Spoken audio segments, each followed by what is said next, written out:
Fakultas Pendidikan Bahasa dan Seni IKIP PGRI Bali kembali melepas 90 calon wisudawan sebagai wujud pertanggungjawaban IKIP PGRI Bali kepada masyarakat. Para lulusan diharapkan mampu memenuhi tuntutan dunia kerja karena bekal ilmu dan keterampilan membuat mereka siap pakai. Sebanyak 90 lulusan Fakultas Pendidikan Bahasa dan Seni FPBS IKIP PGRI Bali yang dilepas saat ini terdiri dari 51 calon wisudawan bidang ilmu pendidikan bahasa dan sastra Indonesia, 16 orang dari Bahasa dan Sastra Bali, 9 orang dari program studi pendidikan seni rupa, dan 14 orang dari program studi pendidikan seni drama tari dan musik.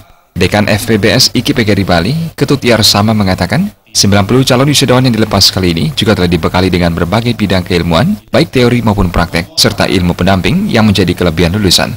Harapannya mereka tidak hanya menjadi pencari kerja, tetapi juga pencipta lapangan kerja. Pihaknya berharap pemerintah dan swasta memaksimalkan pemanfaatan keilmuan tenaga pendidik yang dilepas kali ini, sehingga tidak ada lagi pernyataan ketersediaan tenaga guru masih kurang.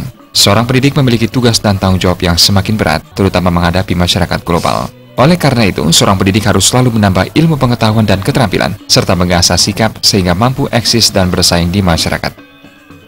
Ke-90 orang ini adalah mahasiswa sebagai calon guru yang sudah siap pakai.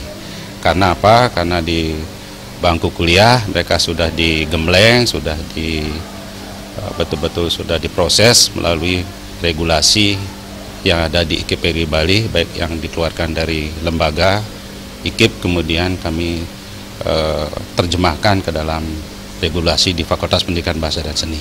Artinya calon guru yang dilepas hari ini bukan hanya mereka memiliki soft skill, tetapi juga hard skillnya sudah terpenuhi secara optimal.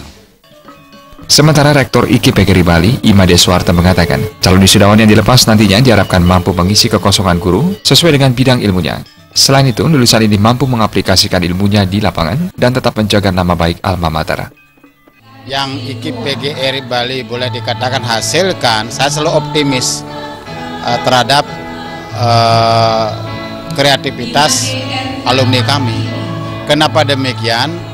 Karena di IKIP PGRI Bali itu kan sudah mendapatkan, di samping dia mendapatkan skill penguasaan ilmu sesuai dengan jurusannya, juga dia mendapatkan penekanan-penekanan terkait dengan skill yang akan dia kembangkan. Lulusan terbaik Prodi Pendidikan Bahasa Indonesia dan Daerah diraih Putu Dina Marianti dengan IPK 3,74. Lulusan terbaik Prodi Pendidikan Bahasa dan Sastra Bali diraih Kadek Sutarmi dengan IPK 3,72. Lulusan terbaik Prodi Pendidikan Seni Rupa diraih oleh Putu Pandey Mardika dengan IPK 3,74. Dan lulusan terbaik Prodi Sentra Tasik diraih oleh Nonik Darmayanti dengan IPK 3,76. Berdasarkan catatan akademik masa studi yang ditempuh, lulusan rata-rata menempuh masa studi 8,71 semester dengan IPK rata-rata 3,3.